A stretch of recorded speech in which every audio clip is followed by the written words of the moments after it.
இது வரைக்கும் சேனலை சப்ஸ்கிரைப் பண்ணாதவங்க சேனலை சப்ஸ்கிரைப் பண்ணிக்கங்க, கூட இந்த பெல்லையும் கிளிக் பண்ணிக்கங்க. ஹாய் காய்ஸ், இது உங்கள் dietitian nirmala Shri Hariprakash. Keto diet follow பண்ணலாமா வேணாமா, வெயிட் லாஸ் சென்டர் இல்ல டயட் கிளினிக்ஸ்ல நடக்கக்கூடிய சீக்ரெட்ஸ் தான் என்ன, எப்படி அவங்க அழகா வெயிட் லாஸ் பண்ணி கொடுக்குறாங்க. நிறைய பேர் எப்படி இருந்தனா இப்படி ஆகிட்டேன் அப்படின்ற மாதிரிலாம் வீடியோக்கள் போடுறாங்க இல்லையா, அதுவும் அவங்க கீட்டோ டயட்டை சஜஸ்ட் பண்றாங்க. அவங்களாம் ஒரு நியூட்ரிஷன் எக்ஸ்பர்ட்டா என்ன, கிடையவே கிடையாது. எப்பொழுதுமே நம்மளுடைய உணவின் மூலியமாக நம்மளுடைய டிசீஸ் டிசார்டர் அவைகளை சரி செஞ்சுக்கணும் அப்படின்னா ஊட்டச்சத்து நிபுணர் அப்படின்னு சொல்லுவோம் இல்லையா, டயட்டீஷியன்ஸ், அவங்களுடைய ஹெல்ப்பை நீங்க தேடிக்கொள்ளலாம். சோ அவங்கதான் உங்களுக்கு கைட் பண்ணுவாங்க. என்ன மாதிரியான உணவுகள் நீங்க இப்ப என்ன மாதிரியான உடல் உழைப்பு தினமும் கொடுக்குறீங்க, எப்படி வெயிட் லாஸ் பண்ணணும், இல்ல என்ன விதமான டிசீஸ் டிசார்டர் இருந்தாலும் அதை உணவின் மூலியமாக எப்படி சரி செஞ்சுக்கலாம் அப்படின்னா உங்களுக்கு ஹெல்ப் பண்ணக்கூடியவர்கள் உங்களுடைய டயட்டீஷியன் தான்.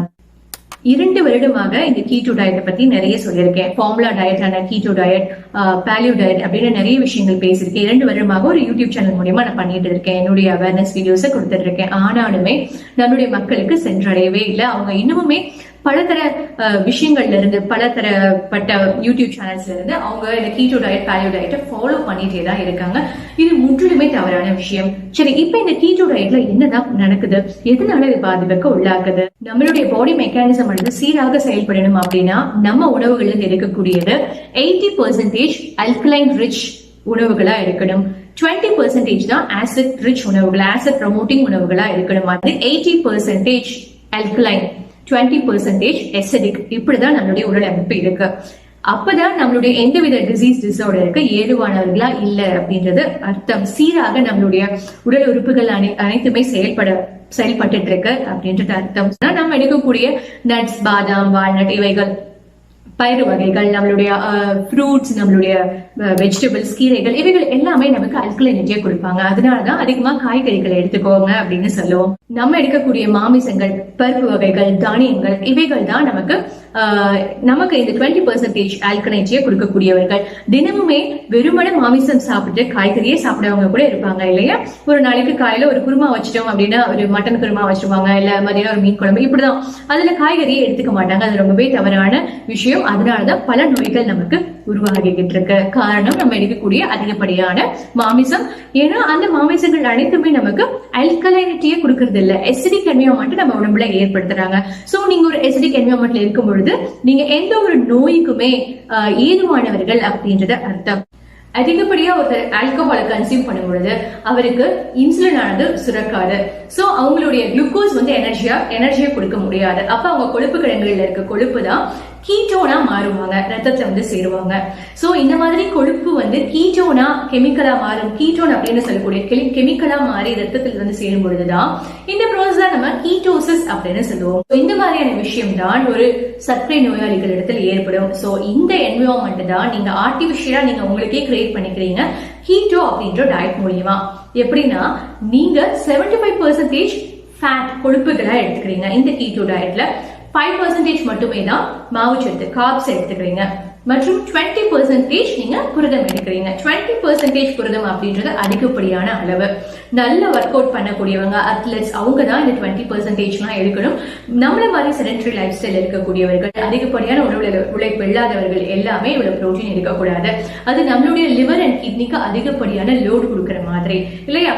சோ அதே மாதிரி கார்போஹைட்ரேட்ஸ் 5% எடுக்கிறது மூலமா நிறைய சத்துக்கள் பற்றாக்குறையானது நமக்கு ஏற்படும். ஹார்மோனல் இம்பேலன்ஸ் ஆனது நமக்கு ஏற்படும். அது மட்டுமல்ல, கிட்னில ஸ்டோன் ஆனது உற்பத்தி ஆகும். அது கால்சியம் ஆக்சலேட் ஸ்டோனா இருக்கலாம், இல்ல யூரிக் ஆசிட் ஸ்டோனா இருக்கலாம். பிகாஸ் இந்த புரதமானது மெட்டபோலைஸ், அதாவது ரொம்ப சின்னதா யூரிக் ஆசிடா கன்வெர்ட் பண்ணி யூரின்ல வெளியேற்றணும் அப்படின்னா அந்த செயலை செய்யக்கூடியவர்கள் நம்மளுடைய கிட்னி தான் இல்லையா. அப்ப அதிகப்படியா நீங்க புரதம் கொடுக்கும் பொழுது அந்த புரதமை எக்ஸ்கிரீட், அதாவது ஃபில்டர் பண்ணி வெளியே அனுப்ப முடியாது கிட்னியால. சோ அவைகள் அனைத்துமே ஸ்டோனா ஃபார்ம் ஆக ஆரம்பிச்சிருவாங்க.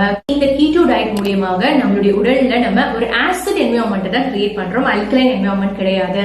அதன் காரணத்தினால் நம்மளுடைய போன்ல இருந்து, எலும்புகள்ல இருந்து கால்சியம் ஆனது சுரண்டப்படும். எதற்காக?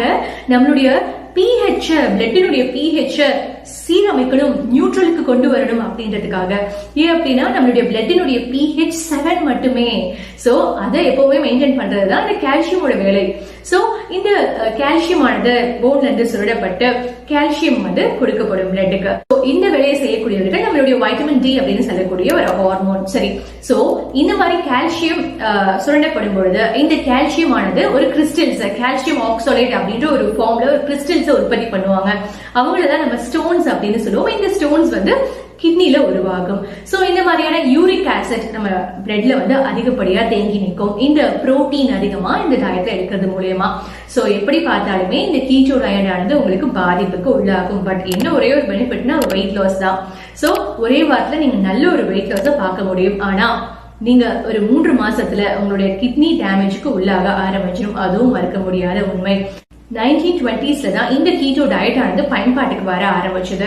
சோ இந்த கீட்டோ டயட் எதுக்காக அப்படின்னா எபிலெப்சி அப்படின்னு சொல்லுவோம் மெடிக்கல்ல ஒரு டேர்ம். அதாவது ஃபிட்ஸ் வரக்கூடியவர்கள், நரம்பு தளர்ச்சி இருக்கக்கூடியவர்கள், அந்த நரம்பு வந்து வீக்காக இருக்கும் இல்லையா, மூளையில உள்ள நியூரான்ஸ் மற்றும் நம்ம நரம்புகள் இருக்கக்கூடிய நியூரான்ஸ் அவைகள் வந்து ரொம்பவே வலுவிழந்து இருப்பாங்க. சோ அவங்கள செயல்பாட்டுக்கு ஆக்டிவேட் பண்ணுன்றதுக்காக தான் இந்த கீட்டோ டயட் ஆனது கொடுக்கப்பட்டது. மற்றும் இந்த அல்சைமர்ஸ் டிசீஸ் அப்படின்னு சொல்லுவோம், மூளை சம்பந்தப்பட்ட ஒரு நோயானது. அத நம்ம எங்க நிக்கிறோம்னு கூட தெரியாது. இவங்க யாரு, நம்ம ஹஸ்பண்டா நம்ம ஒய்ஃப் அப்படின்ற மாதிரி கூட புதுசா பார்ப்பாங்க. சோ அந்த மாதிரியான கண்டிஷன், மெமரி லாஸ் இவர்களுக்கு தான்.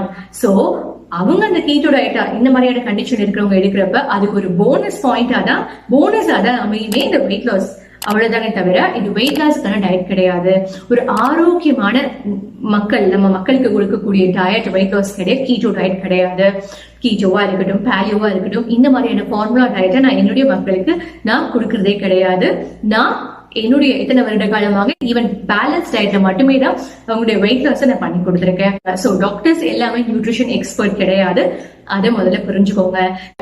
நார்த் இந்தியால ஒரு செலிபிரிட்டி டெத்துக்கு அப்புறமும் கூட அந்த விஷயங்களை சொல்லிக்கிட்டு இருக்காங்க. என்ன சொல்றாங்க அப்படின்னா, கிட்னி டேமேஜ் உள்ளானவங்க எல்லாமே கீட்டோ டயட் எடுத்துக்கிட்டா அப்படி ஆயிடுச்சு அவங்களுக்கு அப்படின்னு கேக்குறாங்க. இன்னொரு கேள்வி இல்லையா, ஒரு கேள்வியே தப்பானதா இருக்கா? சோ அந்த மாதிரி பேசக்கூடிய டாக்டர்ஸ் எல்லாமே நீங்க பாருங்க, அவங்க ஒரு கீட்டோ டயட்டை சஜஸ்ட் பண்ணுவாங்க, பாலியோ டயட்டை சஜஸ்ட் பண்ணக்கூடிய டாக்டர்ஸ் இருப்பாங்க. சோ அவங்க தான் இந்த மாதிரி சமாளிபிகேஷன் பண்ணிக்கிட்டு இருக்காங்க இப்பவும் சோசியல் மீடியாக்களை. தயவு செஞ்சு நம்பாதீங்க. டாக்டர்ஸ்கள் அனைவருமே நியூட்ரிஷன் எக்ஸ்பர்ட் கிடையாது. ஒரு சர்க்கரை நோயாளிக்கான ஸ்பெஷலிஸ்ட் ஒரு டாக்டர் வந்து ஒரு கேன்சர் ஸ்பெஷலிஸ்டா ஆக முடியாது இல்லையா? அதே மாதிரி ஒரு இன்டர்னிஸ்ட் வந்து ஒரு கேன்சர் ஸ்பெஷலிஸ்ட் ஆக முடியாது. ஒரு ஸ்கின் டாக்டர் வந்து ஒரு டென்டலா ஆக முடியாது, டென்டல் கேர் ஸ்பெஷலிஸ்ட் ஆக முடியாது இல்லையா? சோ இந்த மாதிரியான விஷயங்கள் தான். எக்ஸ்பர்ட் அப்படின்றது ஒருத்தர் தான், ஒரு விஷயத்துல தான், ஒரே ஒரு ப்ரொஃபஷன்ல தான். எல்லாத்துலயுமே எல்லாருமே எக்ஸ்பர்ட் ஆகிட முடியாது. சோ ஒரு டயட் அண்ட் நியூட்ரிஷன் எக்ஸ்பர்ட் யாரு அப்படின்னா டயட்டீஷியன், ஊட்டச்சத்து நிபுணர் அப்படின்னு சொல்லுவோம். நிறைய மெட்ரோஸ்ல டயட்டீஷியன்னா யாரு அப்படின்றது தெரிய வந்திருக்கு. இப்ப நல்லாவே அவேர்னஸ் இருக்கு. பட் இன்னுமே மக்கள் தெரியாம டயட் கிளினிக் வச்சிருக்கக்கூடிய டாக்டர்ஸ் கிட்ட தான் போறாங்க. அதாவது ஒரு அலோபதி டாக்டர்ஸ் கிட்ட தான் டயட் கன்சல்டேஷனுக்காக போறாங்க. அது தவறான விஷயம். சோ தயவு செஞ்சு முடிச்சுக்கோங்க. ஒரே வாரத்துல நீங்க ஒரு கீட்டோ டயட், பாலியோ டயட்ல வெயிட் லாஸ் கொடுத்துட்டாலுமே அது என்னைக்கா இருந்தாலும் இதனாலதான் எனக்கு பாதிப்பு வந்துச்சுன்னு மக்களுக்கு தெரியதான் போகுது. அப்ப அவங்க அந்த டயட் கொடுத்தவங்களுக்கு நெகட்டிவிட்டியை கொடுப்பாங்க. அது நம்மளதான் பாதிக்கும் இல்லையா? பிகாஸ் அந்த டயட் கொடுத்தவங்களை பாதிக்கும் இல்லையா? அது நமக்கு தேவையில்லாத விஷயம். ஒரு கீட்டோ டயட் கொடுத்து என்னாலுமே ஒரு நல்ல பேர் வாங்க முடியுமா, அப்பா ஒரு வாரத்துல இவ்வளவு டிராஸ்டிக்கா வெயிட் லாஸ் பண்ணிட்டாங்க அப்படின்னு. பட் அந்த விஷயம் எனக்கு தேவையில்லை. என்னுடைய எத்திக் அப்படி கிடையாது.